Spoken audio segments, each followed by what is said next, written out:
చేస్తూ అక్కడి జైలు అధికారులు నిర్ణయం తీసుకున్నారు. చివరి నిమిషంలో వాయిదా పడింది. అబూబాకర్ అనేటువంటి ఒక మత గురువు యొక్క ఇన్వాల్వ్మెంట్, చాలామంది కోటాను కోట్ల భారతీయుల యొక్క ఆకాంక్ష, వరుస మీడియా క్యాంపెయిన్లు, ఆర్టీవీ కూడా అందరినీ అలర్ట్ చేసే ప్రయత్నం చేసింది.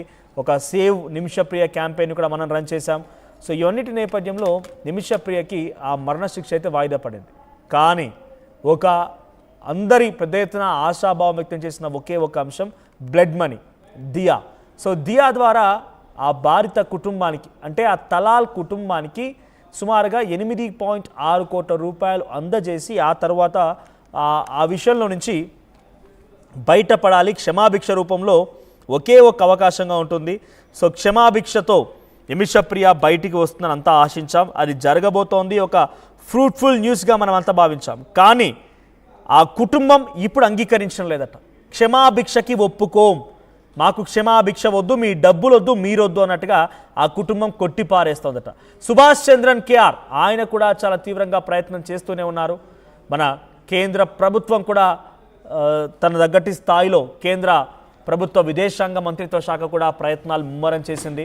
కానీ ఇప్పుడు ఆ కుటుంబం మాకు వద్దే వద్దు, మీరు ఎన్ని చెప్పినా మాకు డబ్బులు వద్దు, ఆ నిమిషప్రియకి మరణశిక్ష పడాలి అంతే, మాకు డబ్బులు వద్దే వద్దు అనే రకంగా చాలా పక్కాగా వాళ్ళంతా చెప్తూ ఉన్నట్టుగా తెలుస్తోంది. సో నిమిషప్రియకు ఉన్నటువంటి చివరి ఒకే ఒక్క అవకాశం అది బ్లడ్ మనీ మాత్రమే. సో ప్రస్తుతానికి ఆ బ్లడ్ మనీని అంగీకరించము అని చెప్పి అబ్దుల్ ఫతా మెహదీ ఎవడైతే ఈ తలాల్ ఉన్నాడో, నిమిషప్రియ చేతిలో హతమైనటువంటి వాడి తమ్ముడు అబ్దుల్ ఫతా మహదీ అనేటువంటి ఆ వ్యక్తి చెప్తూ ఉన్నాడట.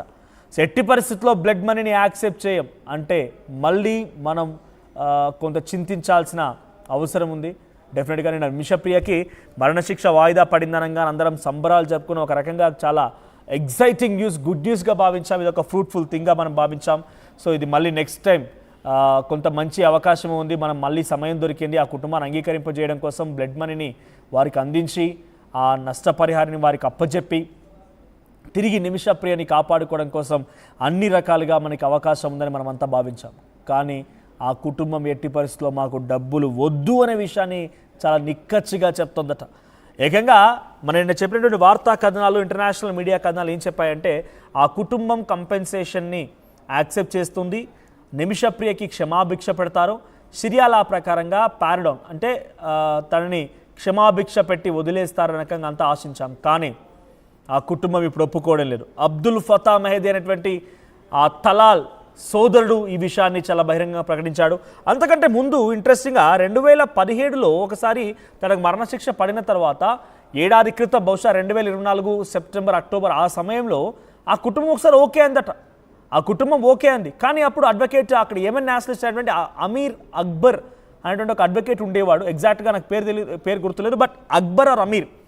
సో ఆ వ్యక్తి అక్కడ నిమిషప్రియ తరపున అక్కడి కోర్టులో వాదిస్తూ ఉన్నాడు. ఎస్, తలాల్ ఈ రకంగా చేయడం వల్ల తను ఈ రకంగా భావించి తన నుంచి రక్షించుకోవాలని చెప్పి సెల్ఫ్ డిఫెన్స్లో భాగంగానే నిమిషప్రియ తనకున్నటువంటి ఆలోచన శక్తి మేరకి ఆ ఇంజెక్షన్ని ఆ తలాల్కి ఇచ్చి అక్కడి నుంచి తనను తాను రక్షించుకోవాలని ఒక ఆలోచన చేసింది అనే రకంగా కొన్ని రోజుల పాటుగా వాదనలు వినిపించాడట. దానికి 15 లక్షల రూపాయల ఫీజు కూడా తీసుకున్నాడట ఆ కుటుంబం. At the same time save Nimishapriya international action council కూడా కొంత డబ్బులు ఫండ్ రైజింగ్ ద్వారా సమకూర్చుకొని ఆ అడ్వకేట్కి అందించింది. ఎవడైతే నేషనలిస్ట్ అక్కడ ఎంఎన్ జాతీయస్తుడు ఉన్నాడో వాడు వాదించేటువంటి ఆ అడ్వకేట్ వాదనల కోసం వాడి డబ్బులు కూడా సమకూర్చింది. కానీ వాడు మళ్ళీ ఏం చేశారంటే నాకు ఇంకా డబ్బులు కావాలని పట్టుబట్టడం మొదలుపెట్టాడు. ఇలా ఆ కుటుంబాన్ని అంగీకరింపజేశారు కాబట్టి నాకు మళ్ళీ ఇంకా డబ్బులు కావాలని చెప్పి డిమాండ్ చేయడంతో అప్పటికే ఆ కుటుంబం చాలా నిరుపేద కుటుంబం. డబ్బుల కోసం ఆశపడి విదేశాలకు వెళ్ళి ఉద్యోగాలు చేస్తే అక్కడ డబ్బులు సంపాదించుకొని కుటుంబ పోషణ చాలా ఈజీ అవుద్దని భావించిన నిమిషప్రియ ఇప్పుడు ఈ 15 లక్షలు ఇవ్వడమే కష్టంగా మారితే ఆ కుటుంబం ఇంకా డబ్బులు కావాలంటుంది. ఈ కుటుంబ ఆ అడ్వకేట్కి ఇచ్చిన డబ్బులే ఎక్కువగా అయిపోతున్నాయి, మరి ఇంకా కుటుంబానికి ఇవ్వడం ఎలా? సో ఇవన్నీ పరిగణలోకి తీసుకొని నిమిషప్రియ తన అడ్వకేట్ సంబంధించి డబ్బులు ఇస్తాను, బట్ మీరు అంగీకరింపజేయండి అని చెప్పి నిమిషప్రియ అడ్వకేట్తో చెప్పడంతో మళ్ళీ నిమిషప్రియ ఆ అడ్వకేట్ ఎవడైతే అక్కడ ఎంఎన్ నేషనలిస్ట్ అమీర్ అక్బర్ ఉన్నాడో వాడు డైరెక్ట్గా ఇక మీరొద్దు, మీ కేసు వద్దని చెప్పి డైరెక్ట్గా వాడు ఆ కుటుంబాన్ని మళ్ళీ ఒప్పించిన వ్యక్తే అంగీకరించి అంతా సవ్యంగా జరుగుతుంది అనుకున్న లోపే మళ్ళీ వద్దు మీరు ఒప్పుకోకండి అని చెప్పి ఆ కుటుంబానికి మళ్ళీ వీడే చెప్పాడట. చూసారా, ఒక 15 లక్షల రూపాయలు యావరేజ్గా, అంటే మొత్తం 40 లక్షలు డిమాండ్ చేస్తే 15 లక్షలు ఇచ్చారట. ఇంకా యావరేజ్గా 20-25 lakhs ఇవ్వాల్సి ఉంటుంది. ఆడి కేవలం అడ్వకేట్ ఫీజు మాత్రమే. సో అడ్వకేట్ ఫీజు ఇవ్వనందుకే మళ్ళీ వాడు ఆ తలాల్ కుటుంబం దగ్గర వెళ్ళి మీరు ఒప్పుకోకండి, ఒప్పుకుంటే నిమిషప్రియ బయటకు వచ్చేస్తుంది. సో మీరు ఒప్పుకోకండి చెప్పి మళ్ళీ అసలు ఒప్పించింది వాడే, మళ్ళీ ఒప్పుకోవద్దని చెప్పి వాడిని కన్విన్స్ చేసింది వాడే. దీంతో ఆ కుటుంబం వెనుదిరిగి వెళ్ళిపోయింది.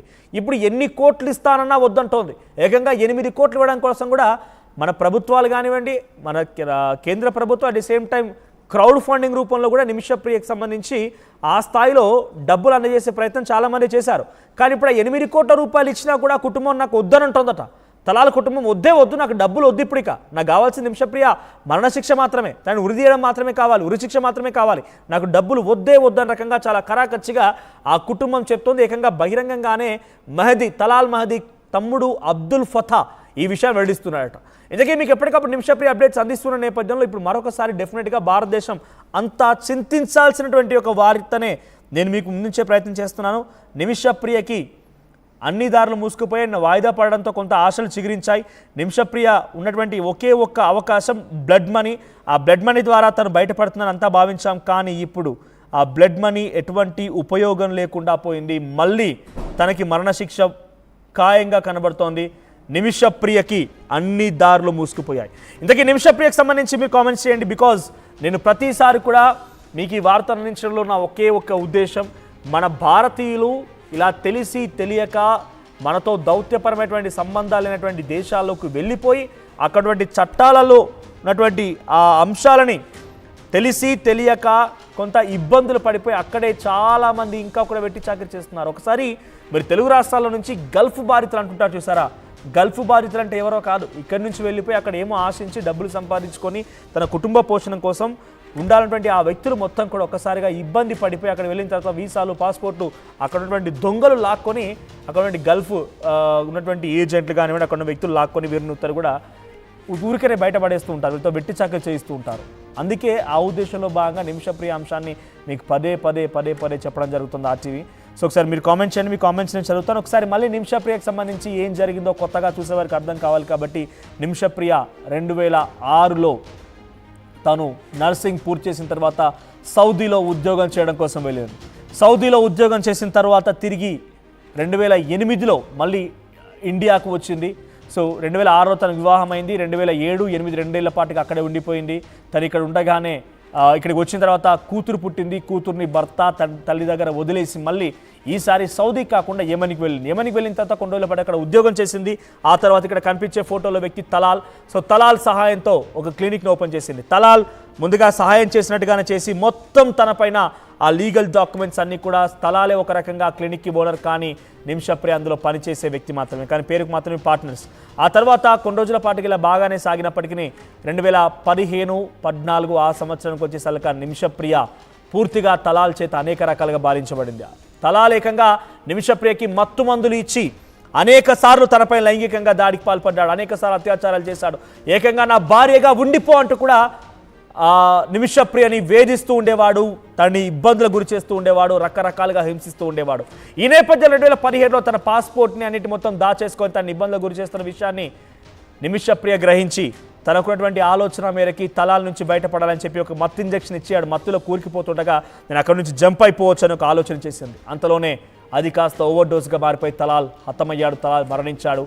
ఆ మరణించినటువంటి ఆ మృతదేహాన్ని తీసుకొని ఒక ట్యాంక్లో పడేసి కొన్ని రోజుల పాటుగా ఉంచేసింది ఆ ట్యాంక్లోనే. ఆ తర్వాత ఆ తలాల్ కుటుంబం వెతకసాగింది. నిమిషప్రియను ఇన్వెస్టిగేషన్ చేస్తే పోలీసులకు అసలు విషయం బయటపడింది. ఇక్కడ నిమిషప్రియ నిజంగా ఒక రకంగా సెల్ఫ్ డిఫెన్సే. మరి దేశం వెళ్ళి అక్కడ అనేక రకాల ఇబ్బందులు పడుతుంటే డెఫినెట్గా సెల్ఫ్ డిఫెన్స్ చేసుకోవాలని ఒక ఆలోచనతో తనకున్నటువంటి ఆలోచన శక్తి మేరకి తను ఒక మత్తు మందే ఇచ్చింది, తనని కాపాడుకునే ప్రయత్నం చేసింది. కానీ అది కాస్త వికటించి తను ప్రాణాలు కోల్పోవాల్సి వచ్చింది. ఏదేమైనా నిమిషప్రియ ఇప్పుడు 2017లో తనకు మరణశిక్ష విధించారు. జూలై 16, 2025 తనకు మరణశిక్ష ఉండాల్సిన రకంగా అక్కడ న్యాయస్థానం చెప్పడం జరిగింది. అన్ని ఏర్పాట్లు అయ్యాయి. కొన్ని గంటల్లో తనకు మరణశిక్ష విధించబోతున్న నేపథ్యం